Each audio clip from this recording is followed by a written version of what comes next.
ఎన్నికలు జరుగుతున్న వేళ బటన్ నొక్కి అని చెప్పి అంటున్నాడే. ఎంత నొక్కేసావో కూడా ఒకసారి చెప్తే బాగుంటుందని చెప్పని కోరుతా ఉన్నారు ప్రజలందరూ. జగన్ రెడ్డి చెప్పే ధైర్యం ఉందా? సంక్షేమం అందజేస్తున్నావా? సంక్షేమం పేరిట పేద ప్రజల కడుపు కొడుతూ దోచేసుకుంటూ ఉన్నాడు ఈ జగన్ రెడ్డి. సింహం బయలుదేరిందని చెప్పంట. సింహం పుల్లు ఉండాల్సింది అడవుల్లో.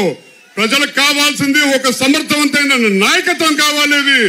ఆ నాయకత్వం అనుభవం కలిగిన ఒక నాయకుడు చంద్రబాబు నాయుడు గారు ఈ రాష్ట్రానికి ఒక దిక్సూచి కింద భవిష్యత్తులో నుంచుంటానని చెప్పని మనందరికీ ఒక ఆశ.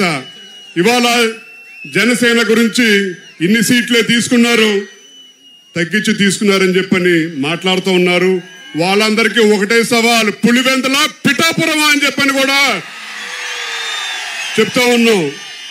ఒక అనుభవం, తెలుగుదేశం కార్యకర్తలు జన సైనికులు కలిసి పోరాడితే తప్పకుండా ఇది కూటమి విజయం కాదు, ప్రజా విజయం కింద సాధిస్తారని చెప్పని కూడా ప్రతి ఒక్కరికి నమ్మకం ఉంది. కాబట్టి ఇవాళ ఈ ప్రాంతంలో ప్రభాకర్ని అలాగే మహేష్ యాదవ్ని మనందరం గెలిపించుకునే బాధ్యత మనందరం తీసుకుందామని చెప్పుకొని కూడా కోరుకుంటూ, భవిష్యత్తులో మనందరి భవిష్యత్తు వాళ్ళ చేతిలో పెడతాం. ఈ 2 వారాల పాటు మనందరం కలిసికట్టుగా పోరాడదాం. కులాభిమానం, ప్రాంతాభిమానం, మతాభిమానం అని చెప్పంటున్నారు. కానీ భవిష్యత్తు మీద, భవిష్యత్ తరాల కోసం మనందరం కలిసికట్టుగా ఉంటే తప్ప ఏది సాధించలేమని చెప్పని కూడా తెలియజేస్తూ,